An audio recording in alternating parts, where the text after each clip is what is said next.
Assalamualaikum students, welcome to my YouTube channel scientific solution. Students, आज हम 8th class की math का unit number 1 operation on set उसका एक टॉपिक लेंगे और उसको डिटेल डिस्कस करेंगे। तो उसको अच्छी तरह से समझने के लिए मेरी इस वीडियो को आप एंड तक ज़रूर देखिएगा। इसमें मैं आपको डिफरेंट किस्म के टिप्स दूंगा और सॉल्यूशन को अच्छी तरह से समझाने की कोशिश करूँगा। वीडियो ज़रूर देखिएगा एंड तक।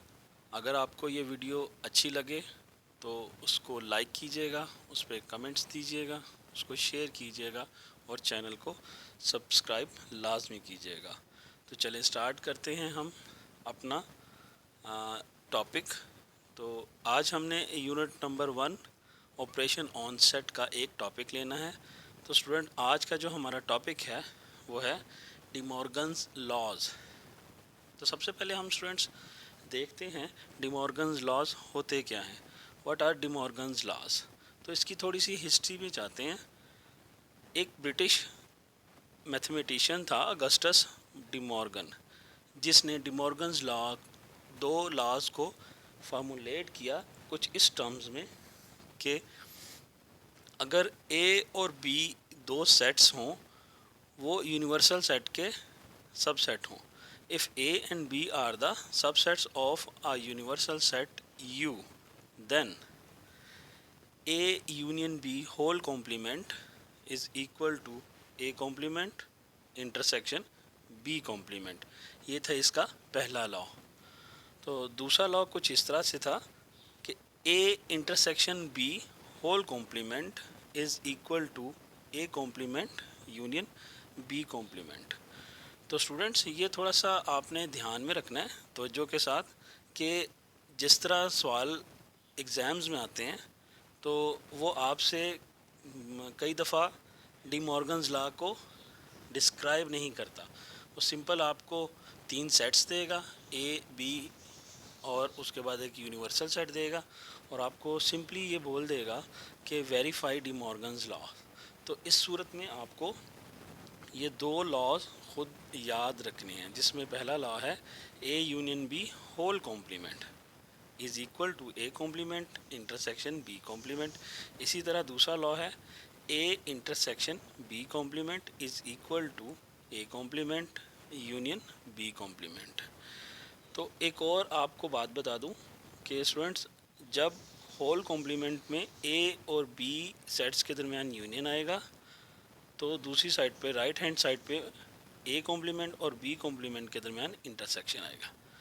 अगर लेफ़्ट साइड पे यूनियन है तो राइट साइड पे इंटरसेक्शन। इसी तरह अगर लेफ़्ट साइड पर इंटरसेक्शन है तो राइट साइड पर यूनियन आएगा। ठीक है, तो चलें स्टार्ट करते हैं। एक एग्जांपल के साथ हम डी मॉर्गन्स लॉ को वेरीफाई करते हैं। तो एग्जांपल है आपकी बुक ही की, verify D Morgan's law if U universal set is equal to 1 2 3 up to so on 10 and A is equal to A set है 2 4 and 6 and finally B set है 1 2 3 4 5 6 and 7। तो students, ये तीन set A B और universal set उसने हमें दे दिया है और सिंपली उसने हमें कह दिया है कि वेरीफाई डी मॉर्गन्स लॉ। तो हम इसका सॉल्यूशन स्टार्ट करते हैं। तो स्टूडेंट, इसमें हमने दो चीज़ें प्रूव करनी है। पहली चीज़ पहले प्रूव कर लेते हैं। जैसे हमने डी मॉर्गन लॉ में दो लॉज पढ़े डी मॉर्गन लॉज के, तो उसके पहले लॉ के मुताबिक हमने क्या प्रूव करना है, A union B whole complement is equal to A complement intersection B complement. तो स्टूडेंट्स, सबसे पहली टिप यही है कि जैसे हम इसको बोल रहे होते हैं, जैसे मैंने आपको इसको बोल के आपको बताया कि A union B whole complement, तो लेफ़्ट साइड पे पहले हमने करना भी इसी तरह, जैसे हम बोल रहे हैं इसी तरह से ही हमने इसका सॉल्यूशन भी फाइंड आउट करना है कि पहले हमने A union B find out करना है, उसके बाद जो एक सेट सिंगल सेट हमें आंसर में आएगा उसका हम कॉम्प्लीमेंट लेंगे। तो स्टूडेंट, मैं उम्मीद करता हूँ कि कॉम्प्लीमेंट के मतलब आपको पूरी तरह से इल्म होगा। आप जानते होंगे कि कॉम्प्लीमेंट कैसे फाइंड आउट किया जाता है, अगर नहीं तो इस वीडियो में मैं आपको ये भी बताऊंगा। चलें स्टार्ट करते हैं। तो जैसा कि हमारे पास लेफ़्ट हैंड साइड जो है वो A union B whole complement है। तो स्टूडेंट एक ही स्टेप में हम A union B whole complement नहीं लेंगे, हम पहले सिंपली ए यूनियन बी ले लेते हैं। ए यूनियन बी जब हम लेंगे तो पहले ए लिखा है तो ए सेट के एलिमेंट्स लिख लेते हैं। पहले ए सेट लिख लेते हैं जो कि है A set A union B is equal to 2 4 6 union B set लिख लेते हैं 1 2 3 4 5 6 एंड 7। तो इसी तरह हम इसको आगे प्रोसेस करते हैं। तो यूनियन में बेटा हम क्या करते हैं कि दो सेट्स के एलिमेंट्स को कंबाइन एक सिंगल सेट में लिखते हैं कंबाइन करके, लेकिन एक चीज़ का ख़ास तौर पर ध्यान रखते हैं कि दो वो सेट्स में वो एलिमेंट्स जो कॉमन होते हैं वो सिर्फ एक मर्तबा लिखते हैं। मैं फिर रिपीट कर रहा हूँ कि यूनियन जब हम दो सेट्स का ले रहे होते हैं, दो या दो से ज़्यादा सेट्स का, तो तब हम सेट्स के सारे एलिमेंट्स को इकट्ठा करके एक सिंगल सेट में लिखते हैं, लेकिन इस चीज़ का ध्यान रखते हैं कि दो सेट्स में या दो से ज़्यादा सेट्स में जो एलिमेंट्स कॉमन हैं वो सिर्फ एक दफ़ा हैं। मसलन सेट ए में 4 और 6 और सेट बी में भी 4 और 6 पाया जाता था, यानी कि ये कॉमन एलिमेंट्स थे, तो हमने उनको वन टाइम लिखा, 4 और 6 को सिर्फ एक दफ़ा लिखा। तो स्टूडेंट्स ये हमारे पास ए यूनियन बी आ गया। अब हमने क्या करना है, ए यूनियन बी का कॉम्प्लीमेंट फाइंड करना। अब ये ए यूनियन बी हमारे पास एक सिंगल सेट आ गया है, इसका हमने कॉम्प्लीमेंट फाइंड करना है। तो स्टूडेंट्स आपको पता है कि जिस सेट का भी कॉम्प्लीमेंट फाइंड आउट करना हो उस सेट को हम यूनिवर्सल सेट से माइनस कर देते हैं, यानी कि उसका डिफरेंस ले लेते हैं यूनिवर्सल सेट से। तो यहाँ भी हम कुछ इसी तरह से करेंगे। जब हमने A union B whole complement find out करना है तो हम इसको यूनिवर्सल सेट में से माइनस कर देंगे। तो आप देख रहे हैं कि A union B whole complement is equal to U minus into A union B. चलिए स्टूडेंट्स अब यूनिवर्सल सेट के नीचे हम यूनिवर्सल सेट लिख लेते हैं जो कि है 1 2 3 अप टू सोन 10। फिर माइनस का साइन है तो हम माइनस का साइन लगा लेते हैं, और ए यूनियन बी का जो हमने आंसर निकाला था 1 2 3 4 5 6 7, तो हम इसको फाइंड आउट कर लेते हैं। सॉरी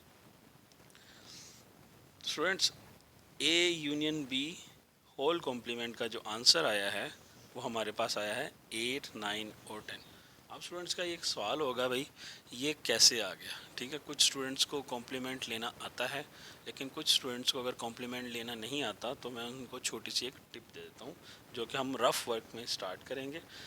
तो टिप के तौर पे बेटा, हमने जब किसी भी सेट का कॉम्प्लीमेंट लेना है तो आप यूनिवर्सल सेट में से दूसरे सेट को माइनस कर रहे होते हैं, तो आप ऐसा करें पहले यूनिवर्सल सेट के सारे एलिमेंट्स लिख लें। जैसे हमारे पास यूनिवर्सल सेट था और उसके एलिमेंट्स 1 2 3 अप टू सोन 10 थे, तो हमने 1 2 3 10 तक सारे एलिमेंट्स लिख लिए। इसी तरह जिस सेट का कॉम्प्लीमेंट ले रहे हैं वो सेट के एलिमेंट्स उसके नीचे लिख लें। तो हमने ए यूनियन बी का कॉम्प्लीमेंट लेना था, तो हमने ए यूनियन बी के सारे एलिमेंट्स नीचे। एक चीज़ का ख़ास ख्याल रखिएगा कि जो कॉमन एलिमेंट्स हैं वो एक दूसरे के नीचे हैं। अगर कॉमन एलिमेंट्स में कोई स्पेस है तो आप जो एलिमेंट जहाँ पड़ा हुआ है यूनिवर्सल सेट का उसके नीचे ही दूसरे सेट का एलिमेंट भी लिखिएगा। तो कुछ इस तरह लिखने के बाद हम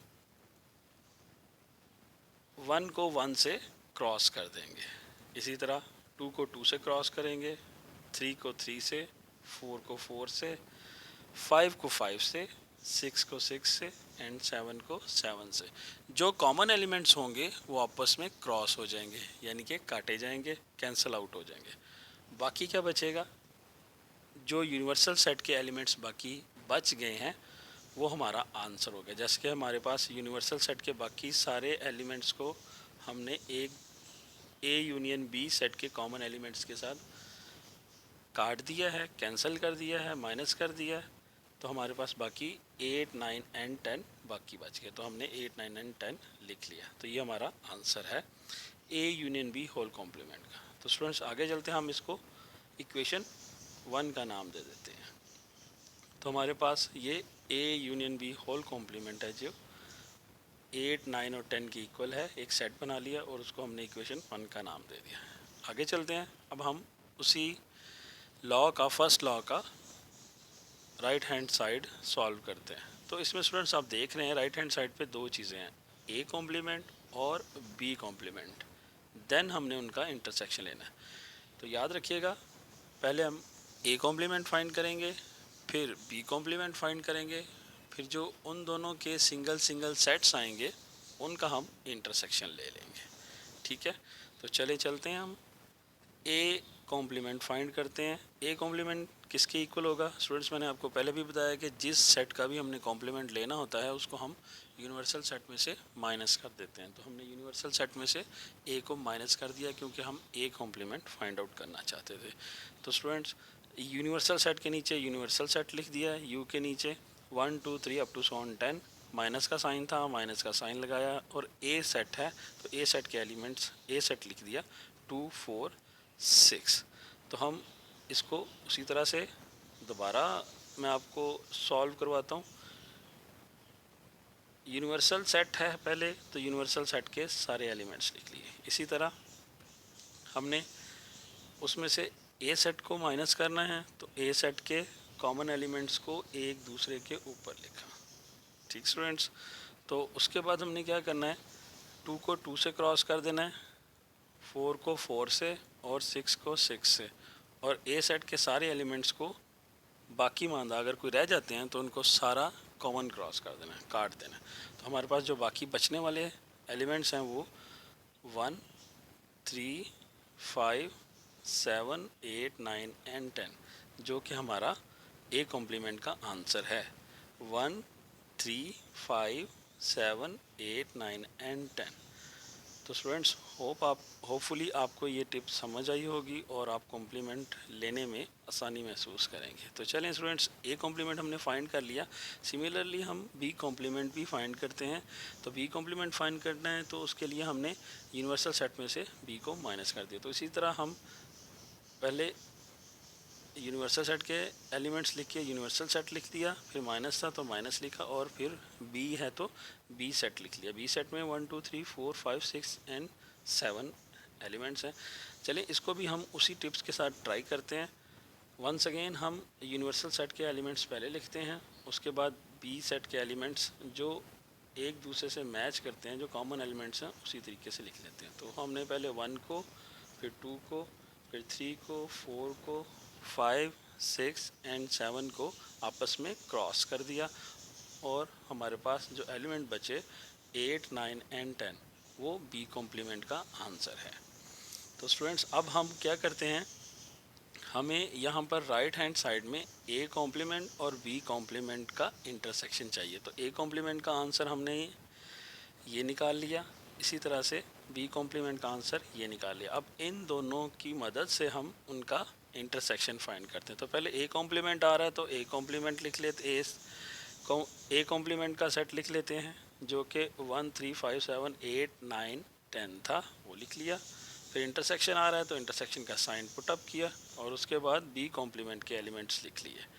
तो इंटरसेक्शन में स्टूडेंट्स हम क्या करते हैं कि दो से ज़्यादा सेट्स जिनका हम कॉम्प्लीमेंट इंटरसेक्शन फाइंड आउट करना चाह रहे होते हैं, उनके कॉमन एलिमेंट्स को हम एक सिंगल सेट में लिखते हैं। तो इसी तरह से हम दो सेट्स हैं, ए कॉम्प्लीमेंट और बी कॉम्प्लीमेंट, इनका इंटरसेक्शन लेना चाह रहे हैं। तो हम इनमें जो पाए जाने वाले कॉमन एलिमेंट्स हैं, सिर्फ उन एलिमेंट्स को एक सिंगल सेट में आंसर में लिखेंगे।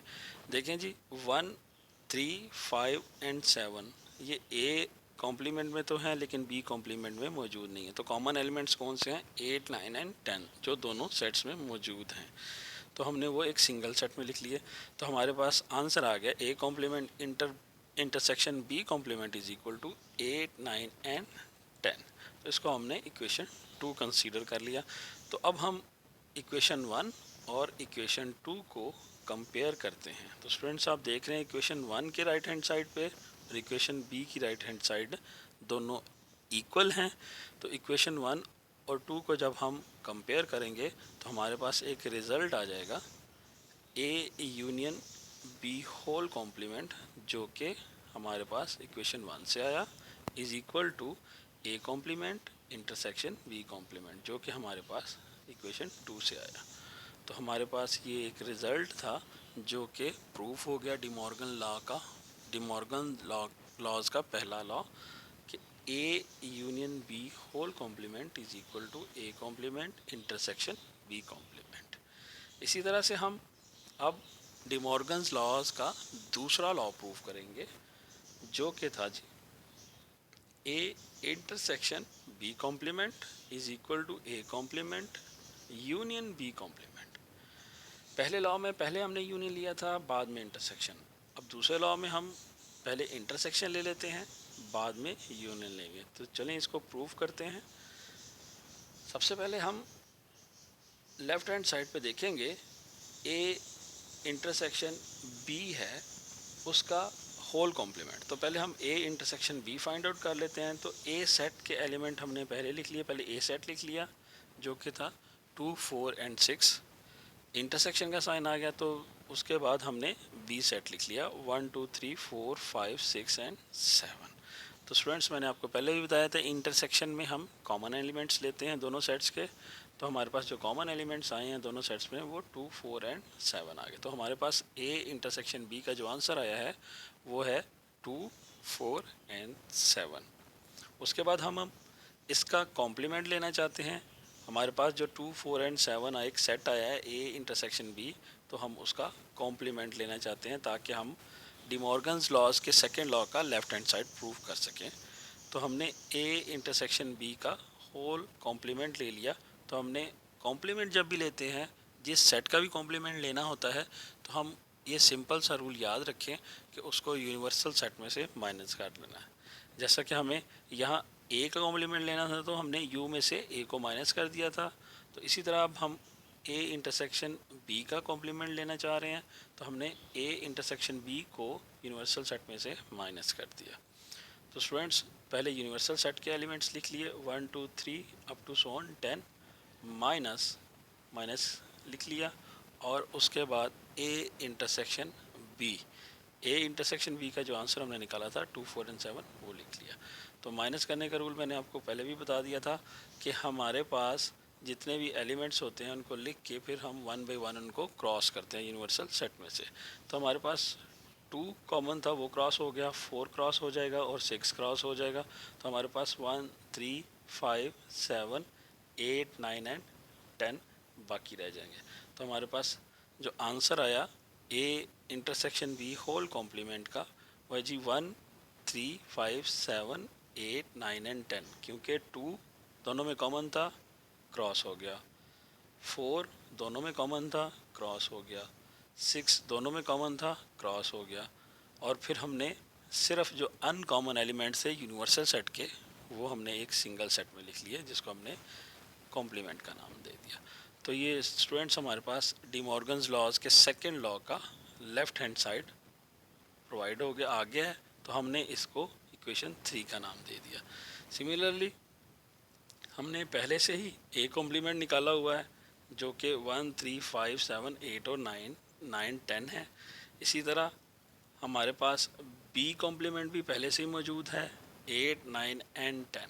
स्टूडेंट जब आप एक दफ़ा निकाल लेते हैं सवाल में डिमॉर्गन लॉ को वेरीफाई करने वाले किसी भी क्वेश्चन में, तो आप दोबारा फाइंड आउट करने की ज़रूरत नहीं है। अगर आप कर लेते हैं तो कोई गलत नहीं है, लेकिन अगर आपने एक दफ़ा फाइंड आउट ठीक तरीके से कर लिया तो दोबारा करने की ऐसा ज़रूरत नहीं रहती।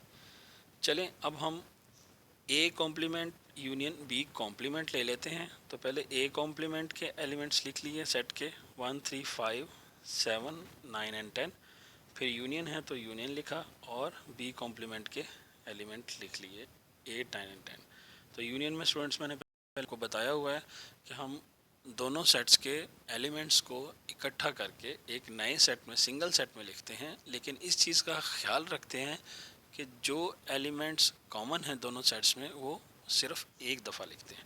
तो A complement union B complement का जो आंसर है वो तकरीबन हमने फाइंड आउट कर लिया 1, 3, 5, 7, 8, 9 एंड 10। देखें 8, 9 एंड 10 दोनों सेट्स में कॉमन एलिमेंट्स थे, लेकिन हमने उनको लिखा ज़रूर है, लेकिन एक दफ़ा लिखा है। ठीक है जी, तो हमारे पास A complement union B complement का जो आंसर आया है 1 3 5 7 8 एंड 9, इसको हम इक्वेशन 4 कह लेते हैं। तो हमने अब इक्वेशन 3 और इक्वेशन 4 को कंपेयर करना है। तो आप देखेंगे स्टूडेंट्स के इक्वेशन 3 की राइट हैंड साइड और इक्वेशन 4 की राइट हैंड साइड आपस में इक्वल हैं। तो जब हम इनको कंपेयर करेंगे तो हमारे पास एक रिज़ल्ट आ जाएगा, A intersection B whole complement is equal to A complement union B complement, जो कि हमारे पास डिमॉर्गन्स लॉ का सेकंड लॉ था। तो स्टूडेंट्स, होपफुली आपको ये वीडियो पसंद आई होगी और सॉल्यूशन आपको समझ आया होगा।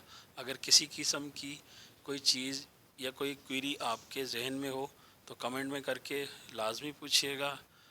वीडियो पसंद आई हो तो इसको शेयर कीजिएगा, लाइक कीजिएगा, इस पर कमेंट कीजिएगा और मेरे चैनल को सब्सक्राइब कीजिएगा। इंशाल्लाह बहुत जल्द आपके लिए और इस तरह की वीडियोस लेके आता रहूँगा और आपको डिफरेंट किस्म के प्रॉब्लम्स को सॉल्व करके समझाता रहूँगा। तो उम्मीद करता हूँ आपको वीडियो पसंद आई होगी। अब मुझे इजाज़त दीजिए। अल्लाह हाफिज़।